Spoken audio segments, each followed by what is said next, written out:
Halo Ika, selamat siang. Natu Syifa, selamat siang. Selamat datang di kelas konstitusi di kelas Hukum Tata Negara 1. Halo Fadila, datang lagi. Selamat datang Fadila.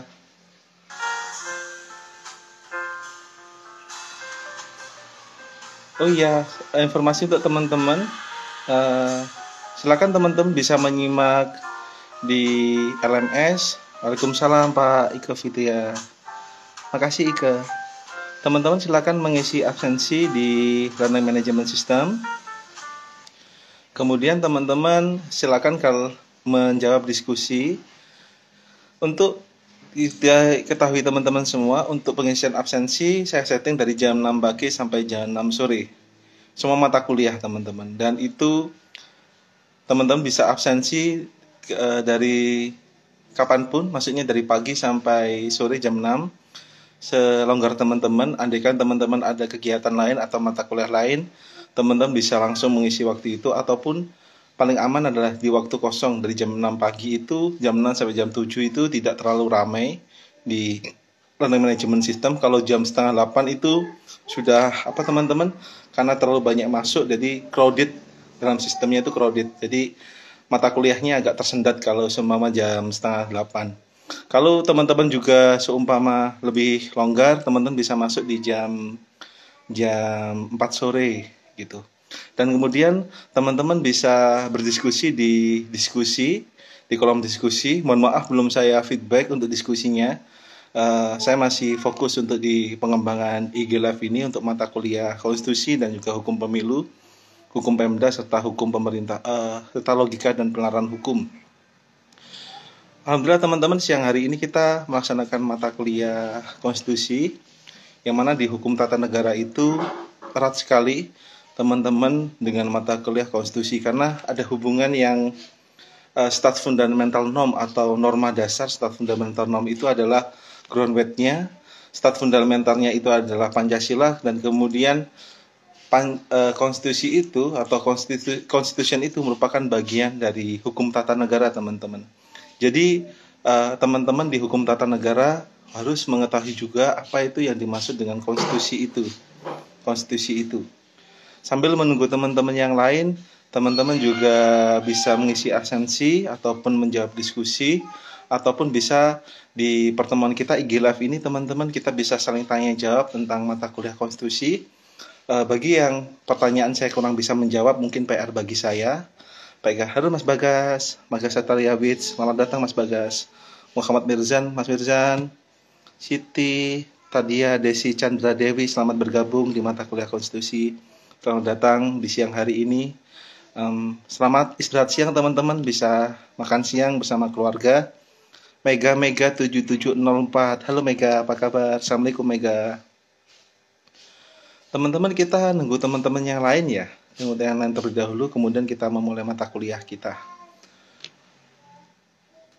Gimana teman-teman responnya? Ada yang dosen gunakan Zoom, ada yang gunakan Google Meet atau IG Live, atau ada yang cuma LMS teman-teman, atau WA Group mungkin banyak dosen-dosen yang lain ya. Saya kurang mengetahui, tapi di grup dosen itu masih yang dosen-dosen senior itu masih kesulitan untuk mengakses LMS gitu, Learning Management System. Saya berpikiran kenapa sih harus LMS, tapi hampir semua itu loh teman-teman, hampir semua kampus hari ini mengembangkan e-learning. E-learning itu untuk membantu perkuliahan. Kebetulan saya udah dosen online itu dari tahun 2017 sampai sekarang saya ngajar online. Namun perkembangannya kemudian karena harus teman-teman, harus ada COVID ini, maka kemudian kita gambling antara online dengan kita combine antara online dengan tatap muka di sini. Halo Mas Altof, selamat datang. Mas Altof, Ina, Ismayawati, Mas Altof, Mbak Ina, Ismayati, jangan lupa ngisi absensi ya. Baligatul Hikmah, banyakkan menggunakan WA Group Bapak untuk diskusi. Iya, Mas Bagas. Saya kalau WA Group itu Mas Bagas mohon maaf gak aktif, karena apa ya? Saya terlalu banyak WA Group, jadi kemudian kalau diskusi saya menggunakan WA Group, kalau terlalu banyak WA yang masuk di WA saya, kemudian WA Group yang lama itu tertutup dengan WA baru, karena WA saya ada chatting sampai 1.500 itu nggak saya buka, karena aktivitas di luar yang banyak ya. Jadi saya pribadi nggak terlalu banyak itu loh. Masih kurang baik, agak putus-putus, maaf ya, nggak apa-apa Mas Firjan. Yang penting Mas Firjan bisa apa tuh, got the point, what of my view gitu, what my view, Mas Firjan bisa dapat poin dari apa yang saya sampaikan. Nggak masalah Mas Firjan. Itu ya, jadi mohon maaf kalau di WA group saya terlalu banyak WA, jadi kurang begitu banyak respon. Jadi kalau ada teman-teman yang WA saya belum bisa merespon, saya mohon maaf. Teman-teman, langsung kita mulai ya. Assalamualaikum warahmatullahi wabarakatuh. Bismillahirrahmanirrahim. Alhamdulillah wassalatu wassalamu alaikum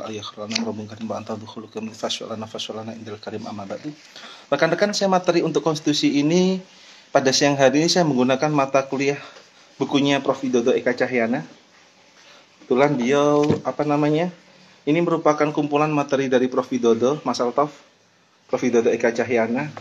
Ini kebetulan Prof. Widodo hari ini sebagai Dirjen Peraturan Perundang-undangan, dan itu kebetulan beliau juga dosen pembimbing saya di FH UNED. Hari ini Pak Widodo, Prof. Widodo ini Ketua APHMK, Asosiasi Pengajar Hukum Acara Mahkamah Konstitusi, dan kemudian ini adalah bagian dari tulisan beliau. Teman-teman bisa cari ini entah di Shopee ataupun Tokopedia.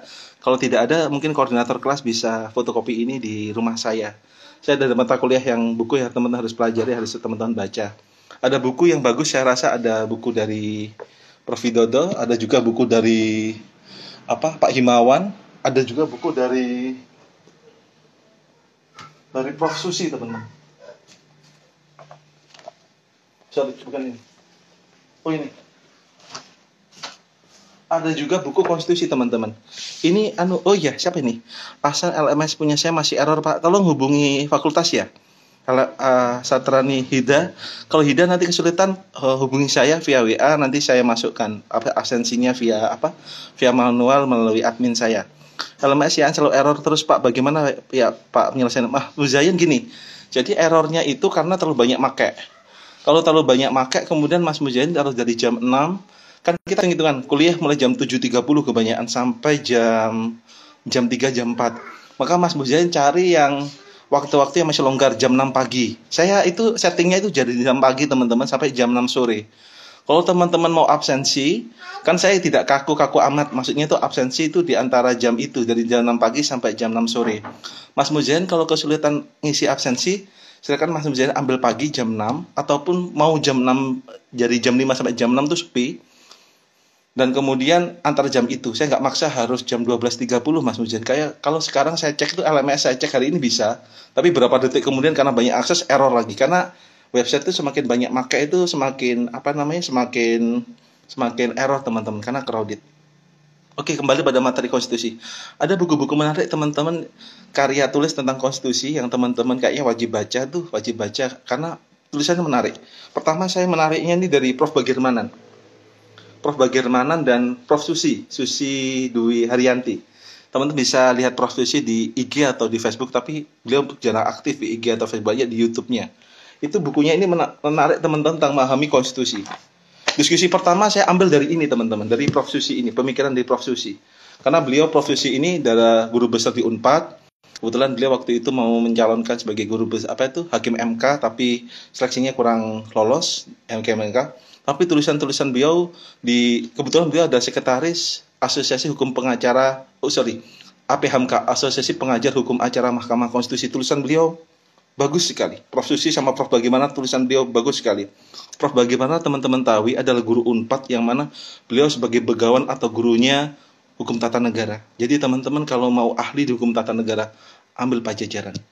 Ambil Unpad Pajajaran. Karena Universitas Pajajaran itu adalah kampus yang ahli dalam bidang pencetak hukum teman-teman. Hotman Paris Pajajaran. UI itu ahli di hukum hukum pemilu ya, tapi hukum tata negara ataupun pidana banyak yang ambil ahlinya di Pajajaran. Teman sih agak susah, mending pakai Meet atau Zoom soalnya lagi agak berat gitu. IG agak berat. Bisa juga Mas Altaf kita gunakan itu. Titin Lutfia 923 IG agak berat juga, bisa juga Mas Altaf. Oke, kembali pada materi buku. Teman-teman bisa cari buku ini ya, dipelajari teman-teman. Prof. Susi sama Prof. Bagir. Silakan teman-teman ambil cari PDF-nya kalau ada. Kalau buku teman bisa fotokopi, ataupun saya nggak nyarankan fotokopi karena itu adalah melanggar hak cipta. Teman bisa beli dimanapun, bisa di Shopee atau di toko emas, teman-temannya, ataupun pinjem milik saya juga bisa di rumah teman-teman, tentang memahami konstitusi ini. Banyak tulisan-tulisan beliau dari Prof. Bagirmanan sama Prof. Yusri itu sangat detail masalah konstitusi dibanding Prof. Widodo ya, karena kalau Prof. Widodo bukunya itu agak kaku saya rasa, karena kebetulan saya anak bimbingan beliau Prof. Widodo, tulisannya lebih enak dibaca Prof. Bagirmanan di sini, lebih mencair teman-teman, Prof. Bagir sama Prof. Yusri. Tapi untuk diskusi dua saya ambil dari Prof. Widodo, karena beliau ahli. Prof. Widodo Eka Cahyana ini beliau ahli di perundang-undangan, karena Prof. Widodo Eka Cahyana sebagai Ketua Umum Asosiasi Pengajar Hukum Acara Mahkamah Konstitusi, hari ini Prof. Widodo sebagai tahun 2014 sebagai dekan, tapi sekarang per 2016 sebagai Dirjen Pembentukan Peraturan Perundang-undangan Menkumham. Jadi banyak undang-undang dibuat oleh Prof. Widodo. Beliau ahli dalam bidang peraturan perundang-undangan teman-teman. Mungkin teman-teman nanti bisa belajar ke beliaunya. Beliau nggak punya IG, nggak punya Facebook, nggak begitu aktif teman-teman. Tapi materi kedua saya ambil dari Prof. Widodo, idenya. Kebetulan kami pernah belajar bersama-sama dengan Pak Hamdan Zulfa, kemudian Profesor Bagirmanan, urusan Profesor Himawan Astubagio. Hari ini sebagai ini bukunya beliau juga bagus, Negara Hukum teman-teman ya, Negara Hukum dan Mahkamah Konstitusi, Pak Himawan Astubagio. Tapi silakan teman-teman pelajari. Oke, kita kembali pada materi kita tentang perspektif historis praktek ketatanegaraan masalah konstitusi teman-teman. Kalau teman-teman bertanya, Pak Basuki, konstitusi berasal dari mana sih? Konstitusi itu berasal dari constituere, yang mana itu adalah berasal dari kata Perancis teman-teman. Yang istrinya adalah pembangunan, pembentukan. Pembentukan di sini kita maknai konstitusi adalah pembentukan. Pembentukan itu apa teman-teman? Pembentukan itu adalah bisa dimaknai konstituer itu pembentukan suatu peraturan lembaga-lembaga negara. Berasal dari konstituer, kemudian padanan kata konstituer itu adalah bahasa Prancis ya. Padanan katanya itu menggunakan bahasa Inggris, maknanya adalah konstitusi. Kemudian konstitusi itu dimaknai di Indonesia dengan sebutan constitutions. Konstitusi atau konstitusi ada hukum tertinggi, kalau di Belanda namanya grondwet teman-teman, atau norma dasar. Norma dasar itu ya kemudian sebagai pembentuk semua negara dalam pembentukan peraturan perundang-undangan. Maka maknanya teman-teman, semua negara mempunyai konstitusi. Semua negara mempunyai konstitusi. Mengapa semua negara mempunyai konstitusi? Karena itu, jadi gini, kalau seumpama negara itu dibangun, maka negara itu perlu memiliki konstitusi sebagai norma dasar mau dibawa kemana negara mereka itu, mau dibawa kemana negara tersebut. Maka norma dasarnya mengatur tentang lembaga negara, hak asasi warga negara, hubungan antar lembaga negara, atau hal-hal yang tidak tertulis itu ada di konstitusi teman-teman. Maka hampir semua negara mempunyai konstitusi. Konstitusi kayak di Arab Saudi juga mempunyai konstitusi, walaupun itu adalah Al-Quran di sini. Sesuai dengan kultur teman-teman, kultur dari negara tersebut. Kalau seumpama dia negara sosialis, maka kulturnya itu sosialis. Kemudian kalau kapitalis, kalau Pancasila lah. Yang melatar belakangi bentuknya konstitusi itu adalah ideologi negara teman-teman. Ideologi negara. Jadi konstitusi ya. Ideologi negara itu yang kemudian membentuk ideologi negara itu yang membentuk konstitusi tadi. Mau dibawa kemana arah konstitusi itu?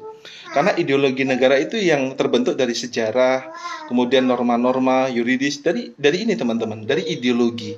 Ideologi kan hal yang tumbuh, yang hidup di suatu negara. Maka kalau kita bandingkan hampir semua konstitusi di setiap negara itu berbeda-beda. Konstitusi di setiap negara itu berbeda-beda teman-teman. Karena konstitusi merupakan kumpulan cita-cita, harapan, kemudian keinginan, impian yang dibuat, yang ingin dicapai adanya atau berdirinya suatu negara disebut. Maka negara itu mau dibangun, Mas Altaf, dia itu sebelum dibangun dia harus memiliki norma dasarnya, groundwork-nya. Indonesia pun sama. Indonesia itu kita punya konstitusi teman-teman, punya konstitusi juga, dan itu setelah Indonesia proklamasi maka mereka membentuk sebelum membentuk proklamasi tadi mereka juga membentuk konstitusi terlebih dahulu oleh BPUPKI. Nanti saya terangkan masalah BPUPKI teman-teman. BPUPKI di sini. Secara yuridis normatif dan yuridis sosialis seringkali konstitusi disebut sebagai eh, politik etik.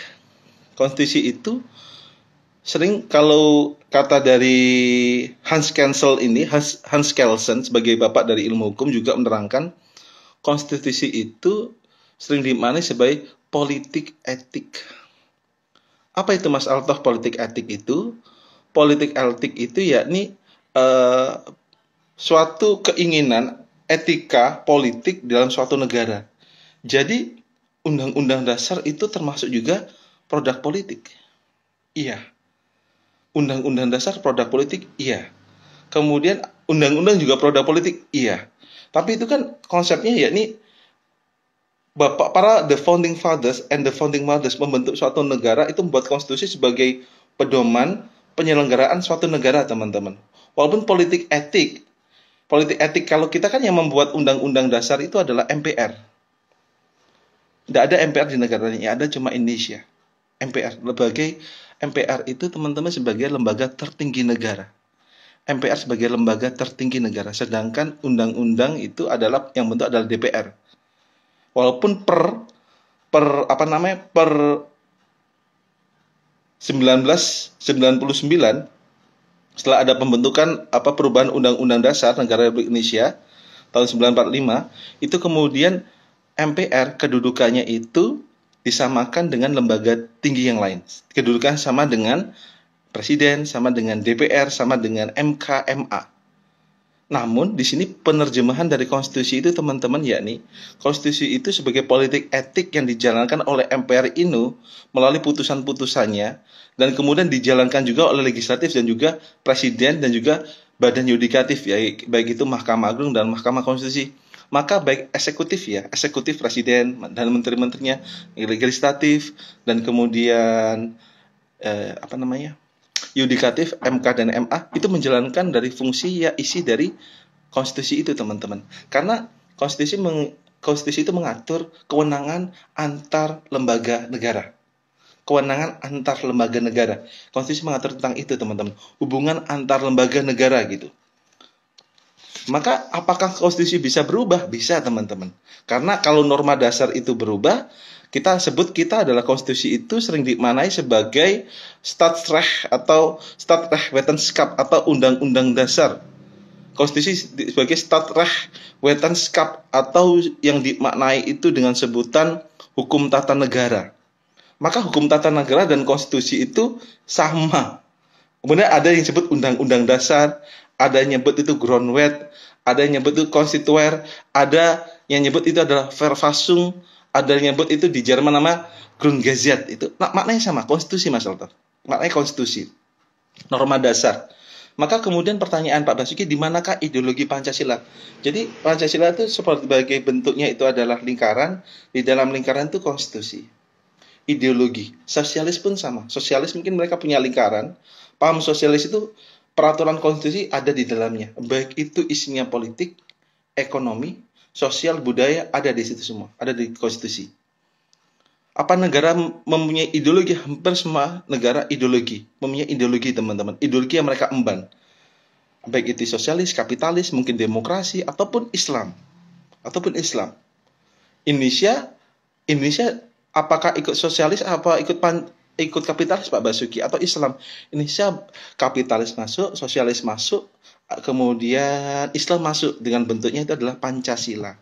Pancasila atau yang kita sebut adalah itu sebagai Pancasila itu yang kita sebut sebagai apa, teman-teman, namanya itu sebagai the way of life-nya Indonesia atau norma dasar yang hidup di Indonesia. Maka negara lain tidak mempunyai Pancasila, teman-teman. Yang ada yang mempunyai Pancasila cuma Indonesia. Perkembangannya. Walaupun penafsiran Pancasila itu ada di Undang-Undang Dasar dan ditafsirkan kembali kemudian melalui undang-undang. Kalau dulu itu di zaman Pak Harto ada namanya P4, penerapan Pancasila. Hari ini kan juga ada GBHN di Pancasila, itu ada namanya garis besar haluan negara. Karena dampak itu, teman-teman, dampak pemerintahan Pak Harto reformasi itu, segala hal yang berbau Pak Harto semua dihapus. GBHN dihapus, kemudian P4 dihapus. Tapi hari ini ingin dikembangkan kembali, teman-teman. Ya itulah, dalam kasus hukum seringkali kita ada repeatable. Repeatable itu maknanya ada pengulangan kembali. Kadang-kadang yang kita anggap itu jelek, ternyata penerapan lanjut, oh itu bagus. Kadang-kadang kita harap hari ini kita jalankan bagus, bisa tahun depan, 10 tahun depan itu jelek. Maka itu, apa ya, konstitusi itu, apa teman-teman, fleksibel, sesuai dengan dinamika. Dinamika. Maka, melajari hukum tata negara itu, teman-teman kita harus mengikuti, apa ya, hukum tata negara itu harus mengikuti perkembangan zaman yang ada. Perkembangan zaman yang ada. Kita harus itu. Maka, saya yakin kok kalau kita hari ini bicara tentang itu teman-teman, MK sebagai the guardian of constitution, kan kita tahu Mahkamah Konstitusi itu sebagai the guardian constitution, sebagai penjaga konstitusi. MK itu sebagai the interpreter, tunggal, penafsir tunggal konstitusi. Walaupun hari ini ada pengujian undang-undang MK, karena hakim MK yang dulu pensiunnya sampai 10 tahun, hari ini menjadi 15 tahun, ada gugatan di situ teman-teman. Tapi itu yang menjadi kesepakatan kita bersama konstitusi itu. Yang mana adanya MK itu sebagai keputusan kita bersama. Maka kalau C.F. Strong, ada namanya buku teman-teman, buku belakangan ada namanya konstitusi. C.F. Strong menerangkan di sini, yang dimana konstitusi adalah Constitution is a frame of political society, organized through and by law, one in which law has established permanent institution which recognized function and defined rights. Jadi C.F. Strong menerangkan tentang konstitusi adalah pertama itu pengaturan tentang lembaga-lembaga permanen di sini. Konstitusi itu mengatur tentang lembaga-lembaga permanen baik eksekutif, legislatif, yudikatif. Lah, Pak Basuki eksekutif, legislatif, dan kemudian bagaimana KPK? KPK itu adalah lembaga ad hoc. Lembaga ad hoc apa teman-teman? Lembaga ad hoc, lembaga sementara. Sementara itu apa maknanya kalau seumpama korupsi habis, maka KPK bisa dibubarkan. Tapi kan Indonesia banyak korupsi, iya. Tapi yang kita tanyakan, apakah KPK itu ada di Undang-Undang Dasar? Ayo coba dicek. Apakah KPK ada di Undang-Undang Dasar? Tidak ada teman-teman. Yang ada di Undang-Undang Dasar itu MK, MA, Presiden, DPR, DPD, MPR, dan juga ada namanya komisi yudisial. Sedangkan komisi kayak perlindungan anak, kemudian komisi pemberantasan korupsi, Kompolnas, itu masuk dalam anunya itu di undang-undang. Maka layak kemudian Presiden membubarkan 18 lembaga negara. Karena kenapa? Anggarannya sama. Karena dia kan, Indonesia kan check and balances tingkatnya. Maka sejak reformasi itu dibentuk banyak lembaga komisi-komisi teman-teman. Banyak komisi-komisi yang tujuan cuma untuk check and balances, saling mengawasi dan saling mengimbangi di sini. KPU masuk, Bawaslu masuk, DKPP, Dewan Kehormatan Penyelenggara Pemilu apa ada? Nggak ada. Maka kemarin tuh komisioner KPU perempuan, kebetulan kuasa hukumnya sahabat saya, Pak Heru Widodo. Pak Heru Widodo itu sebagai kuasa hukumnya komisioner KPU perempuan, Pak Buratna kalau nggak salah, dia oleh DKPP dianggap bersalah dan dicabut kebijakannya itu sebagai komisioner KPU. Diajukan ke Petun, menang teman-teman. Padahal putusan DKPP final and binding. Putusan DKPP, iya kan? Kan gini, teman-teman, Petun final and binding? Enggak, Petun itu bisa banding. MA, final and binding. Kalau judicial review ke MA, final and binding. Putusan final dan mengikat. MK putusannya bagaimana teman-teman? Final and binding. Putusan final dan mengikat. DKPP pun sama. DKPP itu final and binding. Putusan itu final dan mengikat. Maknanya, manakala putusan DKPP itu final and binding, kan final dan mengikat. Ternyata waktu diuji, karena DKPP termasuk penyelenggara negara atau pejabat tata usaha negara. Teman-teman nyambung nggak apa yang saya bicarakan ini? Kalau nggak nyambung, tolong tanya ya. Takutnya saya bicara terlalu tinggi, kemudian teman-teman nggak nyambung. Tolong tanya Mas Hamid kalau kesulitan memahami. Kemudian DKPP memutuskan kemudian itu, komisioner KPU, melalui putusan final and binding, komisioner KPU dikeluarkan dari jabatannya sebagai komisioner KPU. Kemudian oleh Pak Heru Widodo sebagai kuasa hukumnya digugat ke Petun dan menang.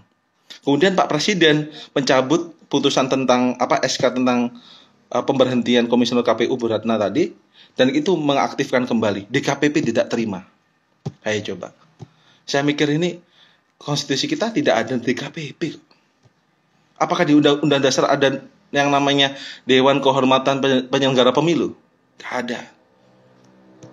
Untuk mengadili para pelaksana KPU dan Bawaslu itu nggak ada di Hari ini juga kalau kita bicara MK Bicara MK, kalau kita politik hukum itu ada di politik hukum pembentukan undang-undang ya, politik hukum membuat undang-undang maksudnya, membuat undang-undang cuma di DPR, sebenarnya MK teman-teman, itu merupakan bentuk politik hukum yudikatif. Politik hukum yudikatif, apa maksudnya? Dia kan buat undang-undang, putusannya final and binding, maka putusan MK itu sebagai undang-undang baru. Itu yang disebut adalah politik hukum yudikatif. Masuk logika saya teman-teman. Karena putusan MK final and binding, iya kan? Dia harus diikuti. Tapi pelaksanaan teman-teman Fadilah, yang menjadi permasalahannya adalah Fadilah, seringkali putusan MK tidak dijalankan oleh DPR. Mereka kemudian membentuk undang-undang baru yang selaras dengan itu gitu. Selaras dengan itu yang jadi pertanyaan. Maka politik hukum tidak cuma di legislatif, politik hukum juga di MK, karena MK itu sebagai penafsir tunggal konstitusi. Maka putusan dari MK itu teman-teman sebagai undang-undang baru gitu loh. Sebagai undang-undang baru, politik hukum yudikatif namanya. Itu teman-teman masalah MK dan juga lembaga-lembaga negara. Maka kalau seumpama lembaga negara itu nggak fungsi, ngapain juga ngabisin anggaran? Saya setuju dengan pendapat Pak Jokowi, 18 lembaga negara dicabut itu. Karena kenapa Fadilah? Karena memang prakteknya mereka kurang fungsi teman-teman lembaga negara itu. Karena kan itu tujuan konstitusi. Apakah konstitusi ada di KPP? Nggak ada. Apa konstitusi ada KPK? Nggak ada. Tapi kita masih butuh KPK. Masih kita butuh KPK karena banyak korupsi. Kasusnya itu teman-teman, kasusnya Jaksa Pinangki yang teman ikuti, kita tahu lah PNS gajinya berapa. Teman-teman nilai saya sebagai PNS juga, teman-teman bisa menilai gaji saya berapa, kerja 1 tahun berapa. Kemudian saya dapat mobil, dapat sembarang kalir, itu teman bisa hitung Basuki dapat uang dari mana, kan jelas itu. Kita kembali pada Jaksa Pinangki. Seorang PNS bisa dapat uang miliaran, mobil besar, dapat uang dari mana coba? Dapat uang dari mana? Maka kemudian sebenarnya undang-undang kejaksaan itu perlu undang-undang kejaksaan perlu diubah. Perlu regulasi ulang, perlu di judicial review mungkin, atau perlu dibentuk ulang undang-undang kejaksaan. Karena ada celah di situ. Karena kan kita teman-teman di undang-undang itu ada titik singgung. Di undang-undang itu ada titik singgung. Contoh seperti ini. Mana saya punya teman Cina itu, Fadilah, ada teman Cina. Suara saya jelas teman-teman ya. Suara saya jelas ya. Saya di rumah masalahnya. Ada teman Cina utang uang 3M ke bank. Kemudian setelah utang 3M itu, dia yang dijaminkan tukunya, ruko untuk jaminannya, karena pasti utangan harus ada jaminan. Kemudian Mas Altof, Firda, Mas Hamid, dia itu kemudian nyicil 1 kali, 2 kali, 3 kali, dia lari uangnya. Dan dia tidak bayar, kredit macet. Setelah kredit macet Mas Hamid, dia kemudian dituntut penggelapan. Dia dipenjara. Maknanya apa? Karena dia itu uang 3M, dia baru nyicil sekitar 250 juta.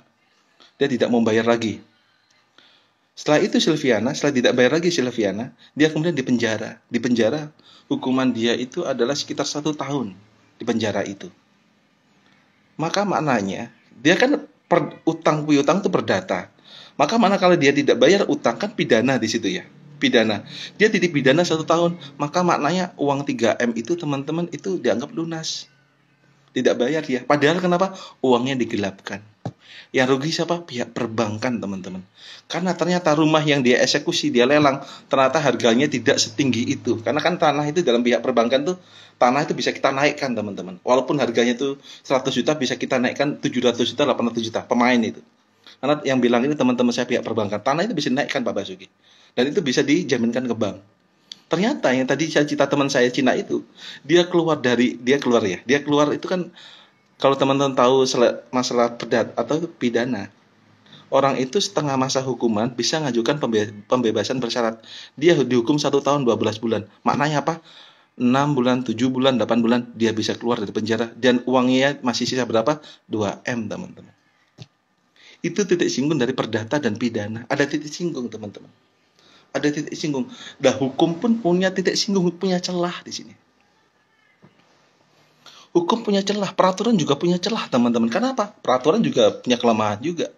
Maka Jaksa Pinangki dia tahu undang-undang kejaksaan punya celah.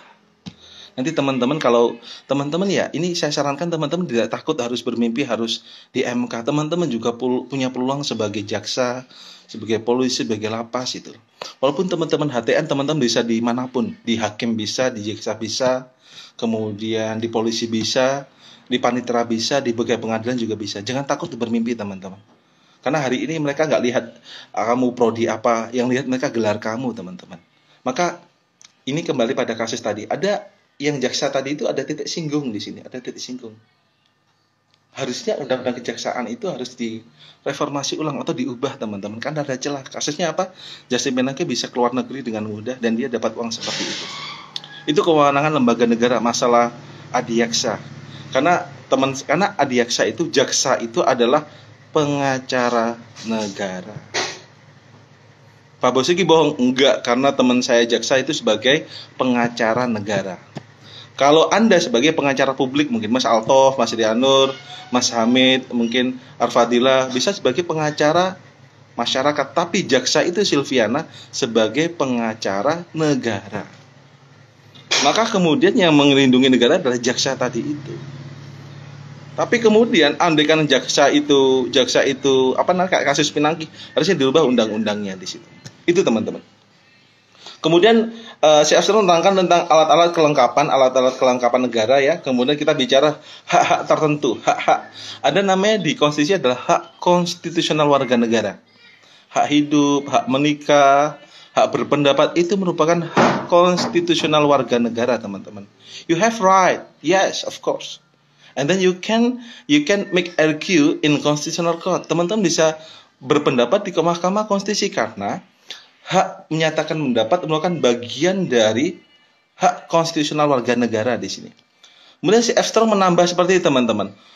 Constitution is a collection of principles according to which the power of the government, the rights of the governed, and the relation between the two are judged gitu. Maka kemudian C. Armstrong, seorang pakar ilmu politik di kerajaan Inggris, menyatakan seperti ini. Constitution is a collection of principles according to which the power of the government and the rights of the governed and the relation between the two are adjust gitu. Maksudnya apa? Indriatul di sini adalah konstitusi merupakan bicara tentang kekuasaan pemerintah dalam arti luas. Kekuasaan pemerintah kan kita punya tupoksi itu. MK, MA punya tupoksi. Jadi hukum tata negara kita bicara hukum tata negara secara sempit dan hukum tata negara secara luas.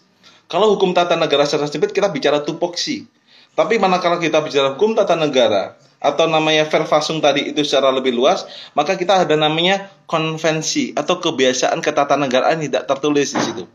Tapi manakala hukum tata negara ini bergerak melaksanakan tugasnya, kayak MK, MA, Presiden bergerak melaksanakan tugasnya, mungkin sebagai membuat keputusan, membuat kebijakan, membuat peraturan, itu masuk dalam hukum administrasi negara atau sering disebut sebagai peradilan tasa atau keputusan tata usaha negara. Maka hukum tata negara sama hukum administrasi negara rekan-rekan itu saling berhubungan sih itu.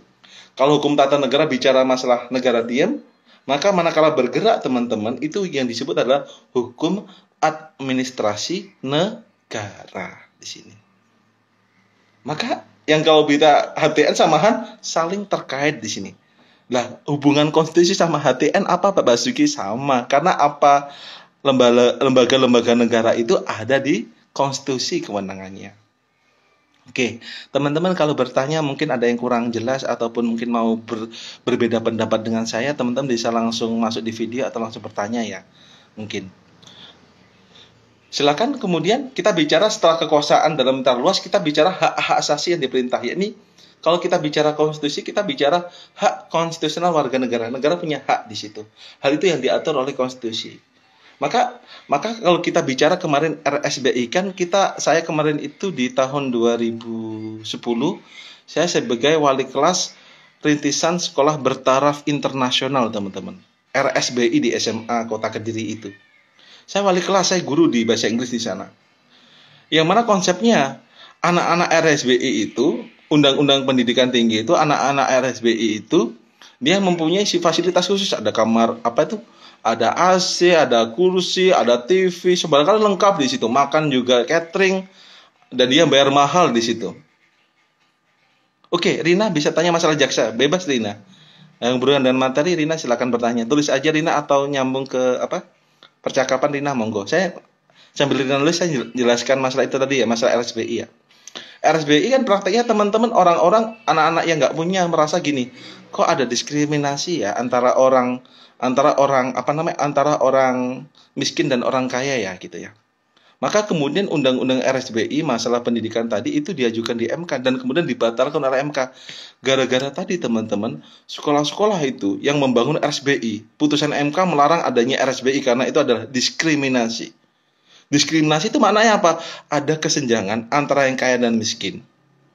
Hal itu dibatalkan undang-undang tersebut dan sebab itulah banyak kemudian sekolah yang terlanjur membuat rintisan sekolah bertaraf internasional itu mengalokasikan anggarannya pada yang lain. Padahal namanya orang jualan sekolah kan, dia bentuk yang lain kemudian. Karena kenapa? Undang-undang tadi masalah RSBI bertentangan dengan undang-undang dasar masalah hak konstitusional warga negara yang mana semua dipandang sama oleh negara teman-teman.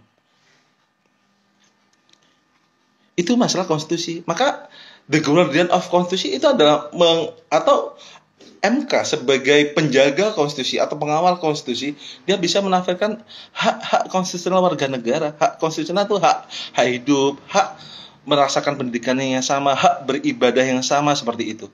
Itu merupakan bagian teman-teman tentang adanya konstitusi. Selanjutnya adalah masalah hubungan antara pemerintah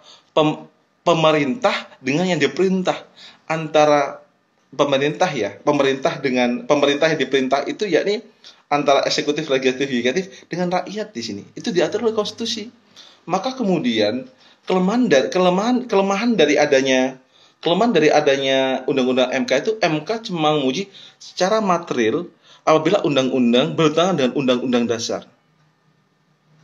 Menguji secara material apabila undang-undang bertentangan dengan undang-undang dasar. MK tidak menguji secara formal proses pembuatannya. Apakah proses pembuatannya, ini proses pembuatan undang-undang teman-teman lihat di Undang-Undang Nomor 12 Tahun 2011 tentang pembentukan peraturan perundang-undangan di situ. MK tidak menilai bagaimana proses pembentukan peraturan perundang-undangan itu apakah sesuai dengan asas-asas pembentukan peraturan perundang-undangan, asas partisipasi publik, apakah publik diajak ikut, kemudian apakah urgensi apa enggak. Kan kita tahu ada namanya diskresi, apa itu urgen apa enggak pembentukan undang-undang tadi. Contoh hari ini kita ada namanya undang-undang data pribadi. Data pribadi penting enggak sih adanya RUU itu? Kok masuk prolegnas, program legislasi nasional? Itu harus masuk teman-teman. Kan hari ini MK cuma menguji material, belum formal. Teman-teman judicial review Undang-Undang 19 tahun 2019 tentang KPK kemarin batal semua, gagal semua. Karena yang mereka uji itu adalah formilnya, bukan materialnya. Oleh MK ditolak semua. Pusing teman-teman kemudian. Curhat sama aku Basuki ini kok yang kita mau nguji formil tapi gimana gitu. Kemarin kasusnya Wamen, Pak Victor sahabat saya di constitutional lawyer, dia pengacara konstitusi, dia gugat masalah Wamen, wakil menteri. Kita tahu kan, menteri itu dilarang rangkap jabatan karena sebagai pembantu presiden. Wakil menterinya jabat sebagai komisaris BUMN. Oleh Pak Victor digugat. Oleh MK dimaknai kemudian itu wakil menteri harus tetap sama seperti menteri, dia tidak boleh atau double tugas di BUMN. Wakil menterinya nolak untuk keluar dari BUMN, teman-teman. Gila coba. Katanya kemudian itu bukan putusan MK. Maknanya apa? MK lemah di eksekusi. Sama pun dengan Petun lemah di eksekusi, teman-teman. Kenapa putusan Petun, putusan peradilan tata usaha negara yang sudah inkrah van gewis tidak dijalankan? Karena tidak ada jurusitanya. Tanya Pak Jabar, sebagai ahli dalam hukum tata usaha negara Pak Jabar ya. Kenapa sih putusan Petun jarang dilaksanakan oleh pejabat TUN atau bupati wali kota? Mungkin kasusnya Jember atau yang lain kan banyak itu. Yang dia pejabat itu kemudian mengganti jabatan seseorang, kemudian menonjolkan seseorang, digugat ke Petun, kemudian oleh putusan Petun dimenangkan, tapi tidak bisa dieksekusi. Karena kenapa? PA dan PN punya jurusita, Petun dan MK tidak punya jurusita, teman-teman. Walaupun amarnya itu harus menjalankan putusan tadi. Itu kan kita lihat, kita bisa analisis teman-teman, bisa bisa kenapa ya putusan tidak dijalankan? Itu kelemahannya di situ. Eh, maka kemudian kasusnya tadi masalah hak konstitusional warga negara itu diakomodir oleh masyarakat di sini. Itu teman-teman ya. Saya menjawab pertanyaan dulu dari Rina WH Wahyudi atau apa ini? Rina bertanya seperti ini. Dari kasus Jaksa Pinangki tersebut, di situ sudah jelas jaksa melakukan pengkhianatan terhadap negara. Apakah bisa copot jabatan? Jadi gini Rina, nggak mudah nyopot jabatan. Nyopot jabatan Rina itu harus pertama kita ada proses. Karena dia kan PNS Rina. Harus teguran tertulis. Eh, harus teguran lisan, harus teguran tertulis. Kemudian itu ada namanya hukuman disiplin tadi itu. Itu harus dilalui. Apakah dicopot jabatannya? Kalau jabatan sebagai jaksa, dia kepala kejaksaan atau apa itu bisa mungkin dia diturunkan jabatan. Tapi kalau nyopot jabatan harus melalui prosedur Rina, karena kita bicara administrasi. Kalau contoh kasih tadi Rina yang saya bicara komisioner KPU, dia kan ujung-ujungnya dicopot oleh DKPP karena dianggap sebagai korupsi, tapi nggak terbukti di Petun. Kan nggak mudah Rina, kita harus sesuai prosedur Rina, administrasi. Contoh gini Rina, lebih mudah dari gini Rina. Rina sebagai mahasiswa dicopot sebagai mahasiswa karena postingan di Instagram itu melecehkan salah satu apalah gitu, kampus mungkin. Tapi kan tidak semudah itu secara administrasi mengeluarkan seseorang, mendeo seseorang Rina. Harus melalui prosedur. Prosedur hukumnya bagaimana? Peringatan tertulis, peringatan lesan, kemudian hukuman, baru dikeluarkan. Itu administrasi Rina. Pak Basuki apa boleh kita melangkahi administrasi? Nggak bisa, harus taati, apalagi lembaga negara. Sama pun kejaksaan. Jaksa ini kan Jaksa Pinangki itu kasusnya Joko Chandra. Itu membuka tabir kita bahasanya, baik eksekutif, legislatif, dan kemudian yudikatif. Di situ yudikatif mau disuap juga teman-teman, dan juga kepolisian bermain di situ teman-teman. Bermain maksudnya ada permainan uangnya cukup besar di situ. Kasus Jaksa Pinangki kan sama Novia Kolopaking sebagai pengacaranya kan dia menyuap teman-teman, menyuap polisi untuk biar memberikan red notice perjalanan Joko Chandra. Maknanya itu adalah bukan cuma dicopot, harusnya itu pidana dulu. Rina, dipidana dulu, setelah pidana dicopot Rina. Pidana dulu, karena kalau dia dipidana dulu kan orang-orang hari ini agak antipati pada pidana. Lebih baik dipidana dulu, setelah pidana karena dia melakukan tindak pidana jabatan, baru dia bisa dicopot. Maknanya bisa Rina, tapi harus mulai prosedurnya dipidana terlebih dahulu Rina. Kasus Jaksa Pinangki tadi kita lihat Rina, karena ini Jaksa Pinangki dicopot pasti. Saya yakin tuh Jaksa Agung ST Burhanuddin tidak akan main-main dalam masalah ini, karena dia pasti beliaunya itu akan pasti ingin menegakkan kejaksaan. Saya lihat semakin ini lihat teman-teman itu semakin ada Undang-Undang KPK 19/2019, kita hari ini itu jarang kita temui KPK itu OTT. Malah yang kita lihat hari ini kepolisian, kemudian dipimpin Pak Idham Aziz, kemudian lembaga kejaksaan juga semakin meningkat di sini dalam bidang korupsi dan lain-lain. Karena kan konsepnya KPK sebenarnya membantu adanya kepolisian dan kejaksaan.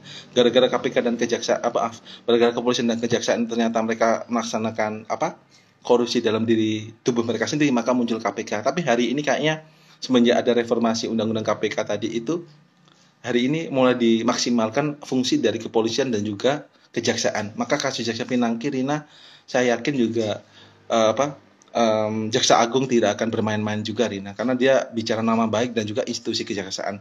Tapi pasti ada Rina. Kalau kejelekan di suatu institusi itu ada. Sebenarnya Rina, yang terbentuk adalah kita ini. Kita kan sebagai pemuda yang menggantikan dari Rina. Maka sebenarnya di hukum itu ada namanya etika politik. Ada etika profesi hukum, itu yang harusnya kita jaga. Memang di peraturan tuh nggak ada, tapi kan di etika itu ada Rina. Kasus Jaksa Pinangki secara etika, karena hukum juga kena Rina. Etika profesi hukum, kalau nggak salah ada yang ngajar juga etika profesi hukum juga. Rina kalau nggak salah teman-teman. Halo Pak Rizky Dian, selamat datang Pak Rizky. Selamat datang mata kuliah konstitusi. Itu teman-teman masalah konstitusi ya. Bicara masalah kekuasaan pemerintah, kemudian bicara hak-hak konstitusional warga negara. Yang ketiga yakni bicara tentang hubungan antara pemerintah dengan yang diperintah atau masyarakat di sini. Hamid At-Tamimi itu bicaranya itu ya masalah konstitusi itu sebagai the basic of national legal order gitu. Menyebutnya konstitusi sebagai single document atau the main document. The basic of national legal order itu dimaknai sebagai sumber acuan pembentukan peraturan undang-undangan negara, kemudian lebih rendah dari Undang-Undang Dasar. Sebenarnya itu teman-teman, konstitusi itu seringkali, kalau Hamid At-Tamimi ada tesis, ada disertasinya. Saya punya disertasi Hamid At-Tamimi. Itu masalah perubahan konstitusi. Ada buku-buku bagus. Teman-teman kalau mau cari-cari buku konstitusi di rumah saya banyak kalau teman mau fotokopi. Hamid At-Tamimi ada, kemudian C.F. Strong ada, buku bahasa Inggris. Kemudian ada namanya ini Hamid Susi, Bu Susi, Prof Susi, ada juga buku dari Prof Bagaimana juga ada, teman-teman bisa fotokopi di situ. Kemarin ada yang mau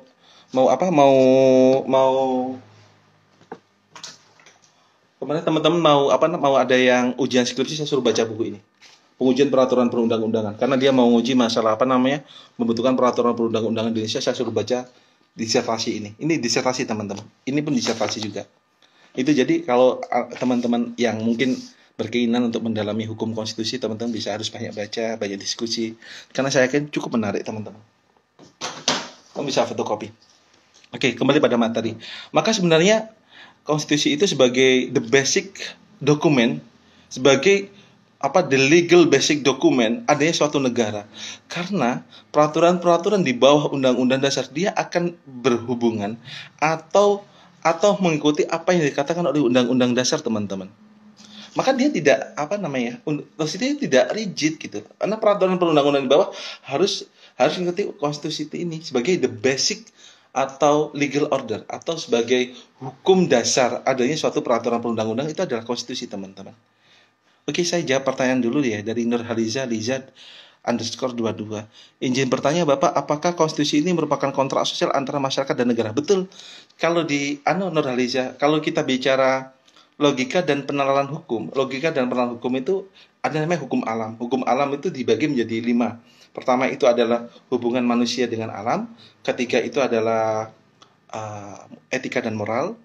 Ketiga itu adalah masalah ajaran agama masuk dalam hukum alam, teman-teman, natural law. Kalau teman mengikuti mata kuliah logika penerapan hukum. Keempat itu adalah kontrak sosial. Kesepakatan sosial antara masyarakat dan juga masyarakat dan pemerintah.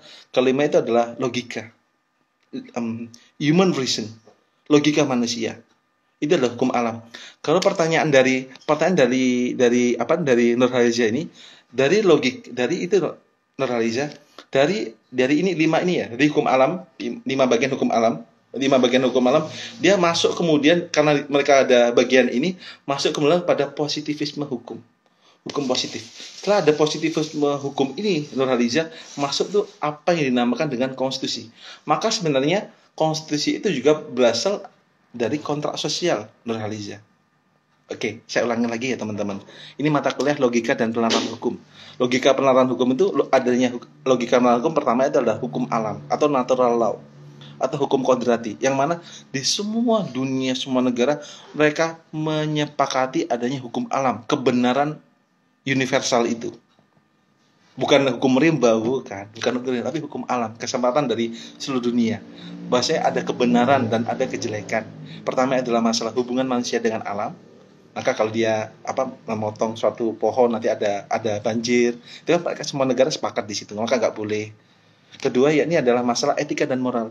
Walaupun dia nggak punya agama, mereka bicara etika dan moral. Maka seorang luar negeri itu mereka pantang bicara masalah bicara masalah politik, bicara masalah agama, karena itu sensitif. Mereka punya etika. Sedangkan Indonesia juga punya etika di sini. Kita punya norma. Walaupun kalau di negara lain mungkin Indonesia punya norma kesopanan, norma kesusilaan, norma kesopanan, norma agama, dan ada norma hukum. Negara lain, teman-teman, ada etika dan moral. Itu bagian dari hukum agama. Ketiga yakni ajaran-ajaran agama. Ajaran agama bagian dari hukum alam. Karena kenapa? Semua negara itu, semua agama bicara tentang kebaikan, teman-teman. Tidak ada agama yang mengajarkan keburukan. Semua agama mengajarkan kebaikan. Keempat, kontrak sosial, kesepakatan antara pemerintah dan juga masyarakat. Kelima itu baru Mas Atof itu yang dinamakan itu adalah human reason atau akal manusia.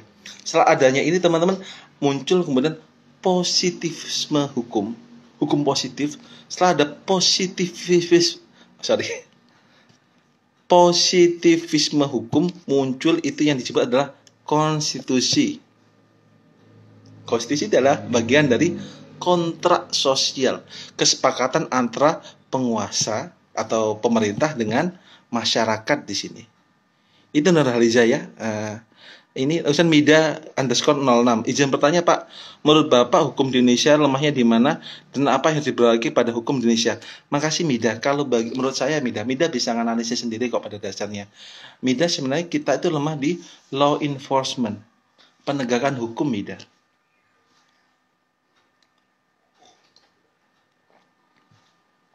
Saya itu SIM C saya itu mati. Saya punya SIM A mobil, SIM C saya mati teman-teman. Kalau ditilang saya susah ditilang polisi itu. Kita mungkin teman-teman di sini pernah ada yang ditilang polisi mungkin. Saya pernah ditilang polisi. Bikin wah Bapak dosen kok SIM-nya kok mati Pak gitu kan. Saya juga malu juga gitu. Maknanya apa seringkali adalah memang kita law enforcement kita, penegakan hukum kita lemah gitu. Karena kita seringkali kita sungkan, nggak enakan sungkan itu. Padahal penegakan hukum itu harus gitu. Maka seringkali kalau kita bicara hakim, saya kemarin tawari hakim teman-teman. Saya sebelum PNS dosen ini saya mediator di PA Kota Probolinggo. Teman saya nggak ambil hakim di pengadilan agama. Sebenarnya saya punya peluang untuk jadi hakim, tapi saya nggak mau. Kemudian teman-teman hakim ngomong sama saya, Pak Basuki kenapa nggak ambil? Pak Basuki punya peluang untuk Saya malas dibuang jauh-jauh dari luar Jawa Pak itu. Saya malas kan kalau jadi hakim pasti dibuang keluar Jawa terlebih dahulu tugasnya teman-teman. Saya malas tak gitu kan. Saya kasihan ibu saya sendirian tak gitu kan. Itu masalah apa gampang sudah. Yang penting itu adalah kamu jadi hakim dulu. Tapi saya lebih enak jadi dosen maksudnya. Kemudian yang terjadi teman-teman, hakim itu kalau Nurhaliza itu atau Mida dari Jember, mungkin Mida jadi hakim, Mida tidak akan ditugaskan di Jember, pasti luar Jember. Jadi jaksa pun mungkin Mida orang Jember. Banyakan adalah Mida tidak akan lama-lama di Jember. Pasti akan dipindah-pindah terus. Hakim, lapas, imigrasi, kemudian jaksa itu pindah-pindah Mida. Agar kenapa? Agar mereka bisa independen. Agar mereka penegakan hukumnya itu tidak sungkan-sungkan pada orang lain. Kelemahan kita itu ada di law enforcement. Maka caranya Mida dengan cara mengganti-ganti pindah-pindah itu untuk menegakkan, untuk sebenarnya karir juga sih, karir pindah-pindah. Tapi itu adalah cara untuk law enforcement kita, penegakan hukum kita. Kita lemah di law enforcement Mida pada dasarnya. Hukum sudah bagus, tapi law enforcement itu jauh lebih penting. Penegakan hukum lebih penting. Maling-maling. Walaupun sebenarnya ada dilematic of law ya. Ada namanya dilema hukum Mas Altaf. Maksudnya apa dilematic of law itu? Hukum semakin ditegakkan, ternyata kok banyak lapas itu semakin penuh ya. Lapas makin penuh. Karena dalam istilah kriminologi, mata kuliah pidana itu adalah banyak orang dipidana itu karena faktor ekonomi ya teman-teman. Ada faktor ekonomi, kriminologi. Maka yang bisa saya jawab teman-teman, Mida khususnya itu adalah masalah penegakan hukum, law enforcement. Karena hukum kita sudah bagus, tinggal kita tegakkan itu yang terbaik. Maka perlu penegak hukum yang jujur, yang baik di situ. Baik Pak, terima kasih. Konsep kembali pada mata kuliah kita teman-teman, masalah the single atau the basic national legal order itu adalah konstitusi. Peraturan-peraturan itu adalah mengatur tentang konstitusi teman-teman. Maka penetapan Undang-Undang Dasar 1945 kita mengalami masalah pembentukan Undang-Undang Dasar itu, yakni waktu sidang BPUPKI, sidang Badan Pendidik Usaha Kemerdekaan Indonesia. Itu BPUPKI pada tanggal 31 Mei 29 Mei sampai 1 Juni itu membentuk undang-undang teman-teman. Maka sebelum merdeka 17 Agustus, BPUPKI sudah membuat undang-undang dasar yang kita ketahui sebagai UUD 1945 teman-teman. Undang-undang dasar kita ikut adalah Muhammad Yamin membuat naskah persiapan undang-undang dasar di situ. Termasuk juga Ki Bagus Hadikusumo menyatakan sebagai dasar negara. Dasar negara itu kita ketahui dasar negara kita adalah undang-undang dasar. Yang mana pembentukan undang-undang dasar Nurhaliza dan kawan-kawan ini adalah dengan kita ada BPUPKI tadi membentuk undang-undang dasar. Yang kita diketahui oleh Muhammad Yamin, kemudian Insinyur Soekarno, Pangeran A. Husein Jayadiningrat Supomo juga membuat tentang ada pembentukan undang-undang. Yang mana undang-undang itu ada unsur dari adat, ada dari Islam, ada dari sosialis, kita ada kan? Kita nggak cuma di undang-undang dasar, kita sosialis ada, kapitalis ada, Islam ada, undang-undang dasar kita itu. Coba lihat di undang-undang dasar teman-teman. Apakah ada di undang-undang dasar negara lain yang namanya MPR? Nggak ada, cuma Indonesia ada MPR. Sama halnya itu teman-teman. Kalau teman-teman baca itu masalah konstitusi kita unik teman-teman, beda sama konstitusi yang lain. Tentang adanya pasal 33, pasal 33 Undang Dasar, tahu teman-teman? Apa yuk? Pasal 33 itu. Bumi, air, laut, dan udara dikuasai oleh negara untuk sebenar-benarnya kesejahteraan rakyat. Itu apa maknanya? Sosialis. Sosialis, iya. Tapi gara-gara pasal 1, pasal 33 ayat 1, ayat 2, ayat 3, perubahan yang keempat muncul itu. Bahasanya adalah masalah kesejahteraan rakyat diatur oleh kesepakatan pasar. Wah, muncul sosialis kapitalis tuh, kesepakatan pasar. Maka kemudian tidak sosialis lagi, kapitalis lagi kemudian. Karena kesepakatan pasar kan demokrasi, teman-teman. Dan itu kemudian kalau kesepakatan internasional kalah pasti. Maka itu itu ada di konstitusi, teman-teman. Konstitusi ada adatnya juga gitu. Maka kalau kita bicara konstitusi adalah hukum tertinggi, tidak cuma negara, teman-teman. Partai mempunyai konstitusi. Rumah tangga teman-teman, bapak ibunya teman-teman, Fadila juga mempunyai konstitusi. Kemudian yayasan mempunyai konstitusi. Pondok pesantren juga mempunyai konstitusi, hukum tertinggi oleh Bapak Kiai.